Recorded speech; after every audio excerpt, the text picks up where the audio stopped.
Hello and welcome to Women's Biz Podcast. I'm Annie Gibbons, founder and CEO of Women's Biz Global, and I invite you to get comfortable and listen in on candid conversations I have with fascinating women from around the globe. Business leaders, entrepreneurs, humanitarians, athletes, and a whole lot of regular people.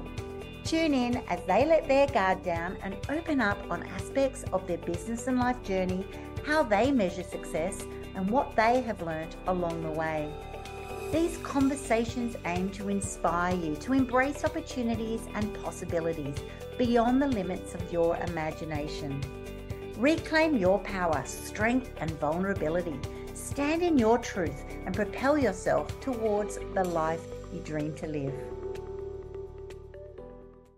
Hello, everyone. Welcome to Women's Biz Podcast. It's great to be with you today. I just get excited every week just joining you on this wonderful podcast, and you will enjoy today immensely. I have Kerry Tepedino joining me. She is the CEO and founder of the One Thought Away Project, a global company and movement that's influenced 250,000 plus people to transform their lives. And we're all about that. We're all about just living our best life, realizing that there's stages in our lives that we get to and go, you know what? There's more. There's a better version of me. There's a new opportunity, and it's going to require transformation. And Kerry is going to be able to share her journey today. And most importantly, it's going to be a real journey. Kerry struggled with low self-esteem, a lack of self-worth, poor body image. So many of us relate to that, and it spiraled into a personal battle with an eating disorder. I've had that same experience back when I was only 12 years of age, and I totally relate to how those sorts of things can happen. And her journey led to a poignant and defining moment in her life that she made the decision to continue down a path of unhappiness and poor health, or to find freedom and happiness that, you know, your soul for all of us craves. And I'm glad it did for her. So I'm looking forward to our chat today. Kerry, welcome to the program. Oh my goodness. Thank you so much for having me. I am so honored to be here. I know that you don't throw anybody in front of your audience. And so I'm very honored to be here and having this candid chat with you today. So thank you for having me. You are so welcome. So I'd love you just to share with the listeners, who is Kerry? Tell us a little bit about your business now. What are you doing now and how are you helping serve people? And then we'll unpack your journey. Okay, yeah, that sounds great. So I always say my business birthed itself out of necessity. It was exactly the support I needed when I needed it, and I couldn't find it. And so once I got to my other side of my healing, which we can talk about, and I'm happy to share whatever I can to support anybody here. But once I started my own healing process, there was this deep sense of responsibility. Maybe you felt this way too at some point. Like once you feel like you finally cracked the code on something that has been so hard and challenging for you, I felt like a deep responsibility to then give it away. Like, okay, now that I have found a way off the bathroom floor, right? Like crying on the bathroom floor, no other woman that, like, if I can give this to any other woman, like it's now my calling to do so. Like what worked, what didn't work. And so that's how I've been in the industry for 20 plus years in personal development and really leading with mindset mastery. You know, we have the One Thought Away book, and it's like you're one thought away from staying in the struggle or not. You're one thought away from being happy today or not. You're one thought away from hitting that next level of income or your business goals or not. And it's going to start in how we think. I love that concept, one thought away. I mean, it really is. And so often we get bogged down into the next step is going to be so huge, so challenging, because you look at all the steps and the magnitude of it. But those changes do start with one thought today to go, you know, that's right. As I said in your intro, you're either going to continue spiraling or you're going to change it into a positive. Don't have to know what all of that looks like, but it is a thought, and it's the combination of all of those thoughts, isn't it? It is. And also sharing with our friends here that it doesn't mean it's always easy, Mm, right? It just like, no matter even how much fame or fortune or riches or how skinny you are, which was really important to me decades ago, which led to the eating disorder, was really a sense of insecurity, right? The eating disorder, the 50 extra pounds, and then the losing all that. It was just all a symptom to something else going on, which was that I didn't have mindset mastery skills. I didn't have emotional mastery skills, relationship to self skills. And because I didn't have those skills, many areas in my life were spinning. But mm, for our friends here today, it when you it so once you embark on really stepping into your dream life, it doesn't mean that it's all going to be peaches and cream now, right? Like none exactly. of us, yeah, like nobody, no matter how much fame, fortune, how beautiful you are, how funny you are, whatever, how smart you are, none of us escape life. Like Mm, life is going to happen to all of us, but really it's about, who do you get to be in those moments so that those moments don't take you down. And those moments, quite honestly, don't feel like the end of the world once you have a certain level of skill set. mm, They're then like opportunities for growth, right? So, I mean, my life is not perfect. I am not perfect. I'll be the first to say it. And, but yet I will always stay a student to this work because why wouldn't I? Why would mm. I choose to stop? Like, this is as far as I'm going to go in my life, or this is as far as I'm going to go in my business, or this is as far, like, why stop there when there's always a next opportunity to elevate or to, many people are conditioned to think that change equates to pain, but Mm, what we really stand for in our coaching programs and our community is change equates to opportunity, yeah. right? And that's mindset. That's mindset. Mm. So true. So true. Often that's right. You automatically go, oh, if I've got to do something new, it's going to hurt. It's going to be painful. It's like going to the gym or something. Whereas it actually can just mean freedom. It can mean release. Yeah, It can mean like just the absolutely. weight of the world off your shoulders. I'd love to, if I can, tap into the eating disorder side Mhm. for you, because I think that's going to really help listeners. It's an area we often don't talk about, and it's a time that, for me, it was a time in my life that I didn't have any control. So it ended up being a bit of a sense of control, even though you're out of control. It felt a sense of control at that time, and I know you've already mentioned the word, mindset mastery. It's a time that you're not, loving yourself, but you think you're trying to do something. Was there a time in your life that you actually pinpointed that it was the cause, or did you know that immediately? Did that come through you unpacking it later on? Because we've been also talking about, that ability to have that mindset shift and be able to choose that. But when these patterns of behavior, if you like, start from young ages, often they do, you haven't been able to develop all of those skills. So it's one of those, it's nice to say you need to have them, but you're not equipped. So that's where it can become such a rocky journey. And this is when I meet people who've been struggling in this way for maybe 10 years, 15 years, 20 years, because they're always been sort of trying to move, but they haven't got those sort of skills and don't know where to start. Skills and support, right? So a big part is having the right people around you, being in the right conversations, knowing it's okay to ask. It's not a sign of weakness. It's actually a sign of strength to ask for support. And Mm, so knowing that you don't have to figure it out on your own. Like there are people, me, you, there are people that have already figured it out. And so allow them to hand the strategy to you on a silver platter so that you save yourself time, money, and heartache, actually. But yes, I would say there were a few defining moments. I call them defining moments, where along my healing journey, there were a few defining moments where I defining moments, I would say, are those moments where you kind of wake up a little bit, at least a little bit. You wake up to the you that you were the moment before into a new understanding of you in that moment, a defining moment. And it was before I had this company. I worked in the corporate world. I was doing design work in a corporate space, and I had a really big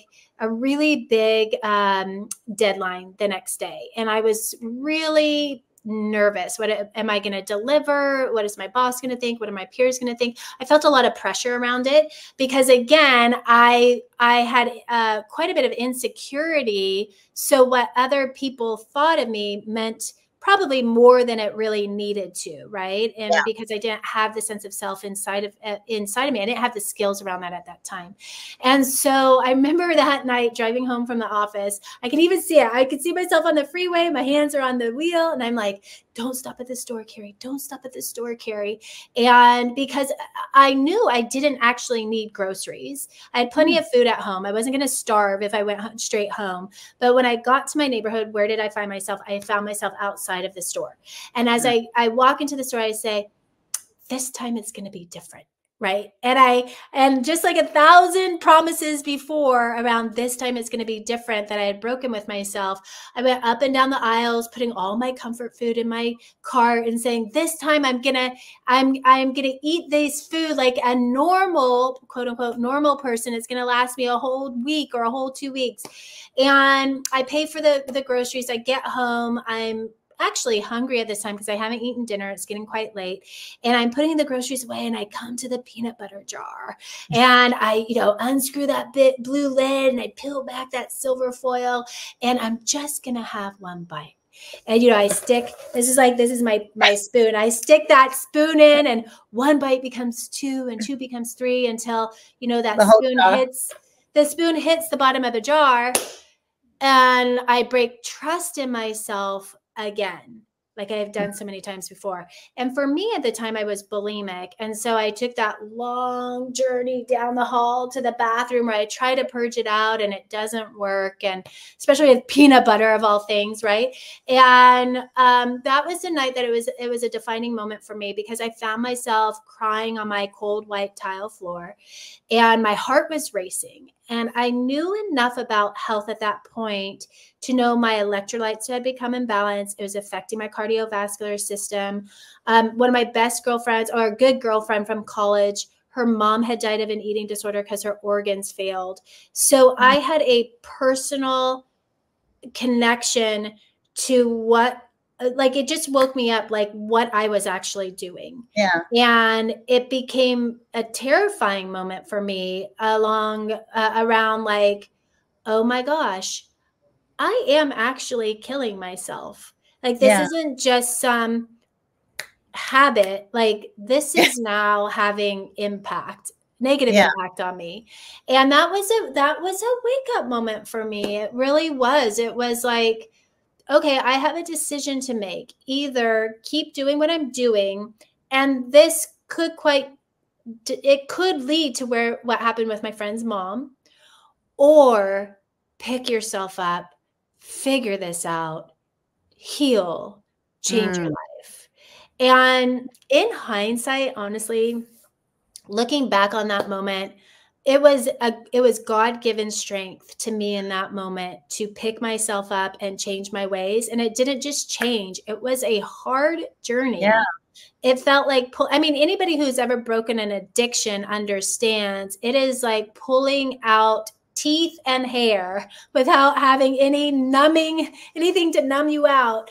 And it is physically painful to break an addiction. But what I finally understood was that it was even more painful to stay in it. Yes. And I realized it was costing me too much to stay in it. Like, it was now costing me my life. It could be costing me my life. And so that led me on a journey around the world. I studied with monks. I studied under an Ayurvedic doctor in India. I studied, like I came back in the US. I'm in Southern California. I got licensed as a holistic health practitioner and a certified counselor in nutrition. I did a 2-year course, I think it was 2 or 3-year course in biodynamic craniosacral therapy. So I was a craniosacral therapist, which is trauma resolution work. Yeah. So I really buckled down to, number one, help myself. But then I understood that there was, like we were talking about earlier, like I felt a sense of responsibility. Like I loved graphic design. I could have done that my whole life. But I then understood that God had a different calling on my life. And that's how this business, actually, I always say this business birthed itself out of necessity. Absolutely. You can do all these different things. What I love about your sharing there, Kerry, is, and this makes sense, hopefully it will to the listeners. Often I get people saying, you know, because they've had an experience, why do they think, you know, they can be a coach in that area? And it's because they know it so personally, so deeply. It was so profound. And often I see exactly what you've done. You actually go above and beyond in your, you know, understanding of it and credentials of it. Because the pain was so strong, you've got to have a counter. You know, you've got to get that moment that you go, yeah, the cost of what you were doing now has to be, you know, the reward has to be so much better. You know, you have to have that moment of going, this is not working and it's hurting me. And when you get that reality of it could cost my life, but also then now it must have been meant for something. And maybe I am that one. And it's not that you just go, oh, because I've been through this, I can coach others, to actually go and do all that extensive work and study it and get the qualifications. I tell you what, it makes you the most amazing coach to people, because when others are going through this, and I know there'll be listeners who have battled in this way, it may be an eating disorder, but it might be any other addiction. It's going to have that same process, isn't it? It's like something that you just auto default do. That's right. Just suddenly, like, you appear at the grocery store. You know, for someone else, they'll be, you know, addicted to sex, addicted to gaming, addicted to some other, you know, form of, you know, escapism, if you like, or sense of control or sense of importance or whatever it is. It is hard to break. It is really hard to break it and to be able to move on. And to do that, it means that you have to immerse yourself in the positive, in the benefits. And through that journey then, did you find that you then suddenly met other people? I think you mentioned before, you know, you need a support system. You need to have other people around you who get you, who are on your side, who aren't there to judge you, are there to bring out the best in you. Yeah. So I started to meet other women, you know, in my courses and stuff like that. And we formed friendships. And I also, and this part was a little scary. It might be a little scary for some of our friends, but I also released friendships or relationships that weren't then serving where I wanted to go, you know, because I had relationships at the time that our sense of fun was going out partying and maybe drinking and all the things. And that's just wasn't resonating with me anymore. It wasn't aligned. So I started to form a community also, our mentorship community happened because it was what I couldn't find when I needed it. And now I can honestly say, like, my clients, my coaching team, my staff, my clients, my clients become like family to me and my team, right? Because you start doing, like, this is some of the most intimate work, most powerful work that you could ever do, is the journey back home to you, right? And like that sacred journey of the self. And we call each other lifers, because you don't just do the celebration or the celebratory moments together, you do all the moments. And it's just such a beautiful and special bond. Not only is it accountability, you know, you learn to be the owner of all your results, the results you have, the results you don't have, but you also have people who are really invested in your success, just as you become invested in their success, because you really start to care about the other women that are in the community and in your program. And so I don't know how people can do it alone. I just don't know how they could ever do it. I don't think it's possible. You do get to a point like that, and I'm like that. I mean, on one way, I felt like I had to pioneer and go through my career journey, a lot of it alone. And that's why I started Women's Biz Global. It's because we need to do things better. It's probably in a bit of a different era, and I didn't have any friends who were sort of, juggling multiple children and doing careers and bits and pieces. But I tell you what, it's just like, it's a no-brainer to have a support community. I think everyone needs mentor and coaching. That's about finding someone who is ahead of you on their journey, who can then, your journey is not going to be exactly like theirs. You're not following in their footsteps, but you're learning from their experience, their wisdom. And as you shared there before, you want to be, become like family. You're on their side. You're wanting to bring out the best in them. So those people who have then been in your community, how have you seen, as a transformation expert, how have you seen them grow? How have their life changed? Those people listening in who are like, I'm ready to take the next best step. I know I need transformation. What I'm doing isn't working for me. I need to join a group. And but what's going to happen? What is the result? What's the, what can they actually achieve that other people under your watch have? Oh my goodness. We have thousands of testimonials, but it makes me think of one of our graduates. Her name's Giselle. And when Giselle first found us, she was also living in Southern California, working about 80 hours a week as a mortgage broker, and about 50 pounds overweight, in a marriage that she wasn't happy in. Took a cocktail of medications for hypothyroidism, for blood sugar imbalances, just, fibromyalgia. Like, she just was, her health was a mess. Just a lot of different parts of her life. She was unhappy, and she found us, and she shares her story, and she says she realized that if she didn't make a change, nothing would change, because she had been on that path for so long, which is what happens for a lot of us. We're on a path. Even if we're not happy, we stay on the path because it's what we know. And so Giselle jumped into our 1-year program, and she really went for it. Doesn't mean she was doing it perfectly. Doesn't mean that there wasn't resistance sometimes or pushback, but she took the coaching. And she messaged me about 6 months ago, or maybe a little bit more. And she was showing me these pictures. First of all, she sent me a before picture and where she was now. And it was unbelievable. Like, she's lost 50 pounds. She is so happy. She's like dressing fashionably again. She went through a divorce that was, when she found us, it was the beginning of a bitter divorce, but she now came through the divorce, and she had met somebody else and gotten remarried in this just magical union in Turkey, where the guy is from, like, this little village. She said it was amazing. Like, the cars were all following them through the village at 20 miles an hour. It took them down to the ocean, where they got on a boat, went out to sea, and they had their wedding ceremony with, I think she said, rose petals around her. I mean, it's truly a fairy tale. She now lives in Turkey with him, and they're climbing castles at sunset. And like, she's a writer now with a view of the Mediterranean from her patio. Like, things that she had dreamt of, that she did, like, on her vision board, was the Mediterranean Sea. And now she's actually living in Turkey with a view of it from where she's writing her, like, it's just amazing. Like, and that's just one testimonial. That's just one story. Giselle's just one of them. But here's the thing that I want to share with our friends here today, is that if Giselle can do it, you can do it.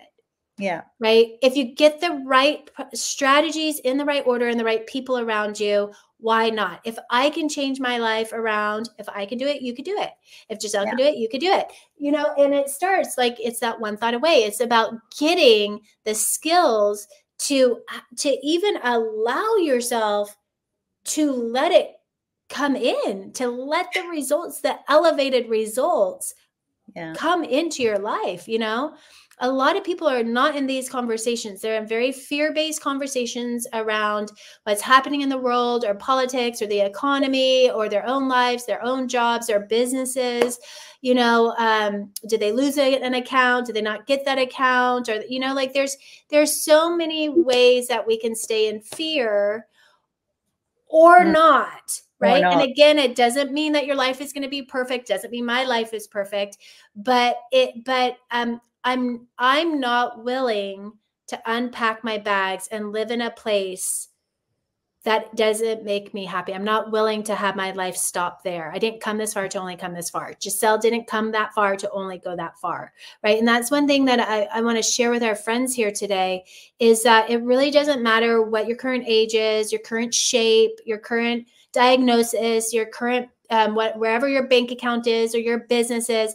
Like, I promise you, if you're willing to do what it takes, you can turn your life around. You can turn it around.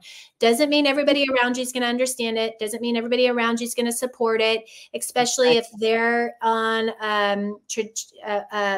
a downward trajectory. But so you get to be really selective who's influencing how you think. You get to choose to get into empowered conversations, empowered communities, and have one plan for your life, and that's plan A. Like, none of us showed up and said, okay, I'm willing to live a plan B life. Right? Like, we all want the plan A life. And so that takes a commitment. That takes a commitment. It does. And for those of you who've got your vision boards, and we've all got versions of them, whether it's on a board or whether it's the way you decorate your house or it's a picture of things that you've cut out from magazines and you've just kind of got hanging around, because they're like daydreams. They're stirring your soul. You know, they're little things that we all do, whether we've done it consciously or unconsciously, you know, and things like that. When you actually start making these steps to, and then thinking, you know what, these things are there for a reason. They are possible, you know, and they might take a period of time, and they're definitely not going to happen overnight. But like, I love that testimonial that you gave, because it obviously meant that, you know, once you started leaning into that future that she was really born to have anyway, you then start, you know, it's not surprising that she ended up in the Mediterranean. It's not surprising that these things happen. And while we've, you know, had a lot of this conversation around weight, and for her it might have been that first thing was the weight reduction, because for her it was causing her to be unhealthy. For other people that might not be their thing, or they might be very happy and it might not be adversely affecting their health. Whereas for others, if it is, if you're doing something that is actually harming you and holding you back, look at that. It's like sometimes that's the first thing, but then the next steps and all those next extra thoughts and extra opportunities, as you've called them, will then start revealing themselves to you. Like her then going, yeah, when you've lost that weight, now you can climb up to visit castles. Now you can go and do these activities in your lifetime. Now you can, off the couch, do things that interest you, or you have the enough energy to put into your business or play with your kids or do different things. And it also then shows you, if I can do that, I can do the next thing, the next hard thing, you know, because there will be a whole sequence of hard things. I also love what you've touched on a couple of times today too, which is, you know, looking at those people around you. And it's not like you have to flick everybody, but a lot of those people have supported the version that you've become, you know, consciously. Maybe they just don't want to hurt you. They don't want to say, you know, hurtful things to you, or maybe they actually go, you know, that makes them feel better if you're at a certain level. There's a whole lot of things happening there, but most of the time it's about consciously going, are those people helping me be this better version of myself? And it sometimes does require, and that's hard, you know, distancing them a little bit and then bringing new people into your world who are going to be those positive influences, because they're just like a ray of sunshine, aren't they? I just go, they're a magnetic force. They're just an energy level that goes, I've got you, sister. I want to help you. I want to encourage you. I want to support you. I want to keep you accountable. When you say you want to do something, have you done it? Has it worked for you? Tell me about it. Even if you're going through a hard time, tell me the hard times. They're the true friends when they talk through those challenging times, because, you know, you're going to come out stronger. And we're also going to be here on that journey together. It's really, a wonderful opportunity. And I think we'll finish up there with self-leadership. You know, what you've shown is self-leadership in your journey. What you're coaching people to have is that self-leadership over their own self-worth, self-love, abilities, opportunities, reaching their potential. I think that's a huge part of transformation. It's huge. And by the way, Giselle is on no medications now. She has a totally clear bill of health, because it was the emotional work, the inner work, that was causing all the disease and the diagnoses.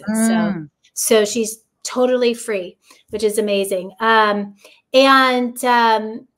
yeah, there's always opportunity here, you know, and your personal development work is, I believe, your greatest return on investment. It is what's going to, and you hear this from, you know, Warren Buffett and, you know, those big investors, and they'll say, invest in yourself first, so that you can take that, you know, nutrition plan or that fitness plan or that relationship plan or whatever it is, that wealth plan, so you can stick it out, right? And not be pulled off course on days that might feel a little stressful or a little harder or a lot harder, right? Yeah. So, and for me personally, I know that with every aspect of my life, including my business, like my business has been one of my greatest spiritual journeys for me, for sure, because you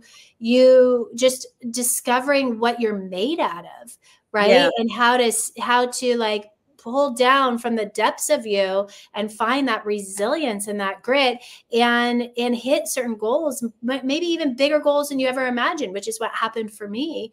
And, you know, so I believe that the journey of being an entrepreneur is an amazing spiritual journey. And it definitely, and like stepping into your leadership, right? Because you have to be a strong leader to launch a business and sustain a business. Yes. And I think that your personal development work goes hand in hand with like your business coaching, you know, like business coaching with you, personal development with me, like it's actually a beautiful marriage of the two. You know, like you don't want to leave any part of it behind, you know. Exactly. So I just think that, you know, there's so much possibility. It's limitless, really. Like there's so much opportunity for our friends here. Just make sure, you guys, that you get the right people around you. You're allowing people who are at least 2 steps ahead of you to influence your thinking. People that you see that they've done it too. They have what you want to create. And it wasn't just silver spoon to them. Like they've done the hard work. They've done the hard work because they've learned those lessons. When you're given it, it's like you don't, you know, it might work for a while, but you don't have all the deep thinking, the challenge, the rationale. Right. You haven't developed that resilience, and you don't know the why, you know, why something happened and what the steps were to overcome it, and that there can be a choice of steps, you know, and some people do it this way and other people did it that way. I totally agree with that. I love what you said there, Kerry. You need, you know, I'm a big believer of a professional coach and a personal coach, because it does go hand in hand. You know, you bring yourself personally to that business venture. You know, you're not just at work. You know, you might think you are, but you're hiding a lot of things. You know, you go to work with you. You know, and also while you're in your personal life, you know, all those little things that you're thinking about in your business, they're all interrelated. It's so important, and it is so important to find someone who really is the real deal. So when our listeners, we're looking at coaches for different opportunities that you might have ahead, look for ones who've got runs on the board, that have been there a long time, that have got testimonials, they've got examples of how they have helped other people. Look for the results. Don't necessarily just look for what they say they're going to do. Look at the results of what they do. Well, congratulations on all the amazing work that you have done. One thought away. I love that. So definitely check out Kerry, everybody. I'll have your details in our show notes. She's a woman who has, had an amazing journey, had a massive transformation, and is now now been able to help, 250,000 plus people. What an amazing achievement. So well done you.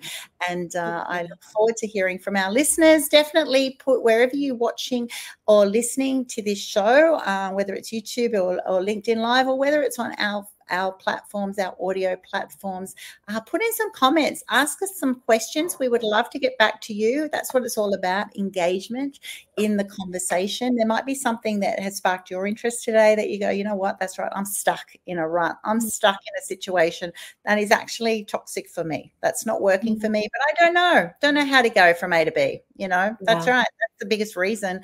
Or I fear that it's going to be too hard. I fear that I'm not going to be able to. I tell you what, you've got two ladies here today who know that you can, that you are able. It's just that you need a little helping hand. So reach out to us, and I value all of our wonderful listeners. And thank you so much, Kerry. You've been a great guest today. Thank you so much for having me. I'm excited to support whatever questions come up. I'm here for you guys, and continue the great work you're doing. Thanks so much for tuning in to this episode of Women's Biz Podcast. I'm Annie Gibbons, founder and CEO of Women's Biz Global. And if you would like to fast track your future success, pop on over to womensbizglobal.com, where you can find out how our coaching, media and publishing opportunities are helping women just like you to become and be seen as the trusted authorities in their niche. Inquire today and start reining in the abundance you desire.